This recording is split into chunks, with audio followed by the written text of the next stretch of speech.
France Prime Minister resigns after less than a month on the job. This is the current breaking news, which is big in the world.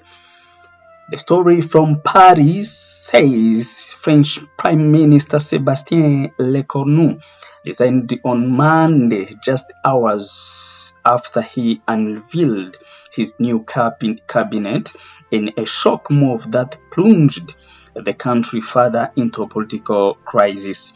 The Prime Minister, a key ally of embattled French President Emmanuel Macron, had not even been in office for 4 weeks, meaning he departs with the ignominious distinction of being the shortest serving French Prime Minister since the Fifth Republic began.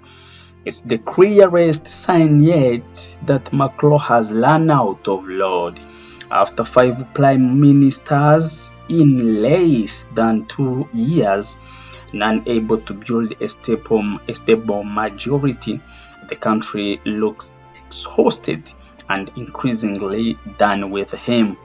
Public frustration over austerity measures and a government seen as detached from everyday realities has only deepened. Macron himself still seems unable to digest the outcome of last year's parliamentary elections, which sent a clear message: France has moved on from Macronism. Lecornu's resignations underscores the paralysis that has gripped France since those inclusive 2024 elections left no party with an outright majority. Macron now finds himself cornered with a few good options left: call a snap election or step down and trigger a new presidential election. Most expect him to option for parliamentary election at the lesser of several political risks. Some, however, point to third path, appointing another prime minister, this time from the left or far right, in a bid to rebuild an alliance. But after so many failed experiments in coalition, it's unclear whether anyone still can. In a government reliant on fragile coalition, every coach mattered. Barely 12 hours after announcing a cabinet that largely retained the same ministers, Lecornu faced the backlash across the political spectrum, condemned by both the left and the right, which had made significant gains in the last election. Cabinet appointments backlash. Lecornu had taken weeks to announce his chosen ministers in what many assumed was an effort to present a more diverse politically representative lineup.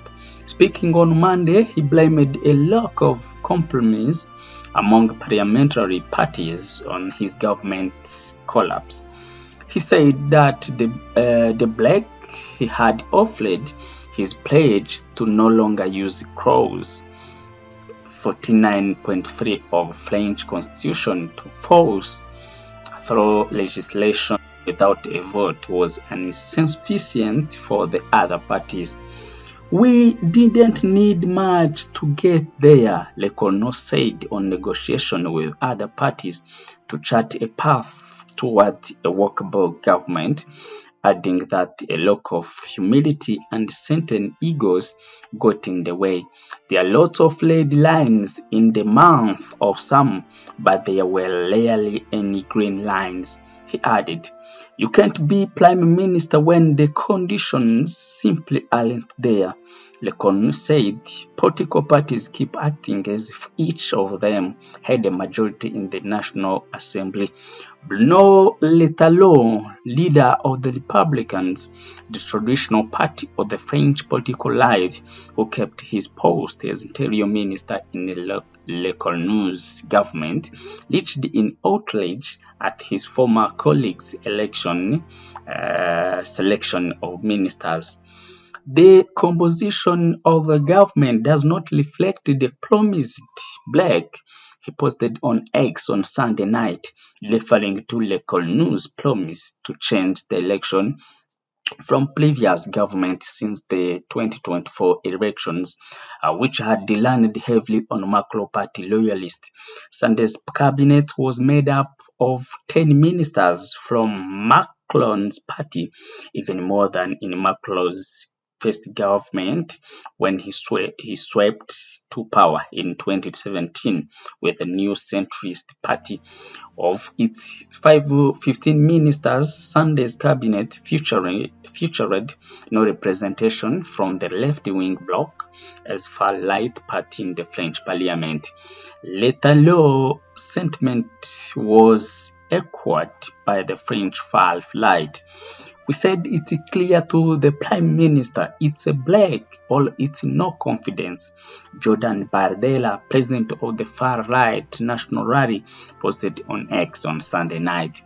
Bardella blamed Macron for the government collapse, accusing him of choosing the cabinet and adding that Le Cornu had no margin of maneuver. He called for the dissolution of the French parliament. We are at the end of the road. There is no solution. Marine Le Pen, figurehead of the French far-right, said Monday. We are at the end of the joke, she said. When asked if she could support another Macronist prime minister, there was plenty of anger on the left too. This ephemeral government only shows one thing. Macronism plunges the country once again in chaos, declared the spokesperson of France's Socialist Party, Arthur Delaporte, Monday morning on X. Particularly was elected at the appointment of former finance minister Bruno Le Maître to Le Cornu's former post, heading up to French Defense Ministry. Le Maître had overseen a drastic spike in the national disease deficit during the COVID-19 pandemic.